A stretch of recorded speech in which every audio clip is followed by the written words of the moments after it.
नमस्ते बच्चों। अब हम 7वां पाठ स्वराज्य मेरा जन्म सिद्ध अधिकार है यह देखेंगे। इसके जो लेखक है वह है लोकमान्य बाल गंगाधर तिलक। इनका परिचय देखो। इनका जन्म 1856 दापोली रत्नागिरी महाराष्ट्र में हुआ और मृत्यु 1920 मुंबई महाराष्ट्र में हुई। बाल गंगाधर तिलक जी एक शिक्षक, सामाजिक कार्यकर्ता एवं प्रसिद्ध वकील थे। आप देश के पहले ऐसे स्वतंत्रता सेनानी रहे जिन्होंने पूर्ण स्वराज्य की मांग करके अंग्रेजों के मन में खौफ पैदा कर दिया था। जन समाज ने आपको लोकमान्य की उपाधि दी। गीता रहस्य, वेद काल का निर्णय, आर्यों का मूल निवास स्थान, वेदों का काल निर्णय और वेदांग ज्योतिष आदि इनकी कृतियां हैं। प्रस्तुत भाषण में तिलक जी ने स्वराज्य के अधिकार को आत्मा की तरह अजर अमर बताया है। यहाँ तिलक जी ने राजनीति, धर्म, स्वशासन आदि का विस्तृत विवेचन किया है। प्रस्तुत पाठ के स्वराज्य के प्रति तिलक जी की अटूट प्रतिबद्धता दिखाई पड़ती है।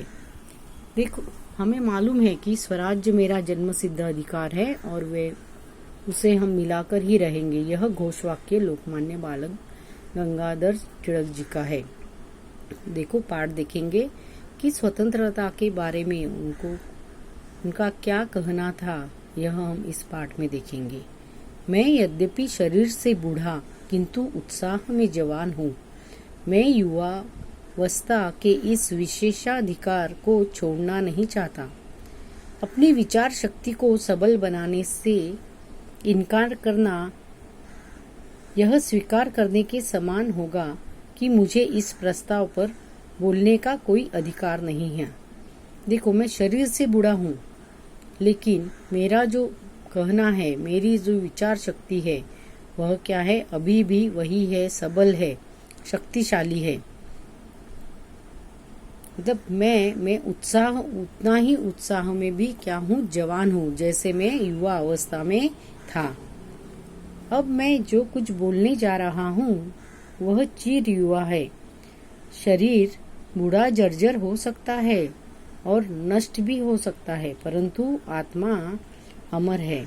देखो, जैसे हम कहते हैं कि शरीर से आत्मा नष्ट हो गई है, लेकिन आत्मा नष्ट मतलब आत्मा चली गई है लेकिन नष्ट नहीं हुई है, नष्ट नहीं होती है। वैसे ही जो विचार है वह भी क्या रहते हैं कि आत्मा की तरह अमर रहते हैं।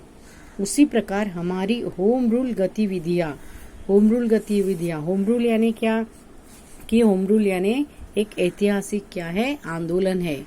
वह गतिविधियां क्या है, अभी भले ही गतिविधियों में भले ही सुस्ती दिखाई दे, सुस्ती यानी अभी थोड़ी ढीली हो गई हो, आंदोलन जो है वह कम हुआ हो, लेकिन उसके पीछे छिपी भावना अमर एवं अविनाशी है, नाश न होने वाली उसकी भावना है। वही हमें स्वतंत्रता दिलाएगी। आत्मा ही परमात्मा है और मन को तब तक शांति नहीं मिलेगी जब तक वह ईश्वर से एकाकार न हो जाए। स्वराज्य मेरा जन्म सिद्ध अधिकार है। जब तक वह मेरे भीतर जागृत है, मैं बूढ़ा नहीं हूँ। कोई हथियार इस भावना को काट नहीं सकता, कोई आग इसे जला नहीं सकती, कोई जल इसे भिगो नहीं सकता, कोई हवा इसे सुखा नहीं सकती। देखो, क्या है कि स्वराज्य का जो अधिकार है वह मेरा जन्म सिद्ध अधिकार है। यानी स्वतंत्रता जो है, यह जो भावना मेरे अंदर है, वह भावना मेरे भीतर जो जागृत है, उसे कोई, वह बूढ़ी नहीं हो सकती और उसे कोई काट नहीं सकता, उसे जला नहीं सकता, भिगो नहीं सकता, हवा उसे सुखा नहीं सकती। वह मेरे अंदर मन में जो है वह जागृति रहेगी। मैं उससे भी आगे बढ़कर कहूँगा कि कोई CID पुलिस इसे पकड़ नहीं सकती। मैं इसी सिद्धांत की घोषणा पुलिस अधीक्षक जो मेरे सामने बैठे हैं के सामने भी करता हूँ, कलेक्टर के सामने भी। जिन्हें इस सभा में आमंत्रित किया गया है, और आशुलिपि लेखक जो हमारे भाषणों के नोट्स लेने में व्यस्त है के सामने भी। यह जो घोषणा है वो हमें सीआईडी पुलिस हो या पुलिस अधीक्षक हो, कलेक्टर हो, आशुलिपि यानी शॉर्ट हैंड राइटर जो रहते हैं, वह जो नोट्स लिखते हैं, उन सब के सामने मैं करता हूँ कि क्या है यह जो मेरी भावना है वह बुरी हो नहीं सकती। जिन्हें आमंत्रित किया है इन सब के सामने मैं यह कर सकता हूँ। हम स्व शासन चाहते हैं, हमें मिलना ही चाहिए, हमारा शासन चाहते हैं, हमें स्वतंत्रता चाहिए। जिस विज्ञान की परिणति स्व शासन में होती है वही राजनीति विज्ञान है, न कि वह जिसकी परिणति दास्ता में हो। राजनीति का विज्ञान इस देश के वेद है।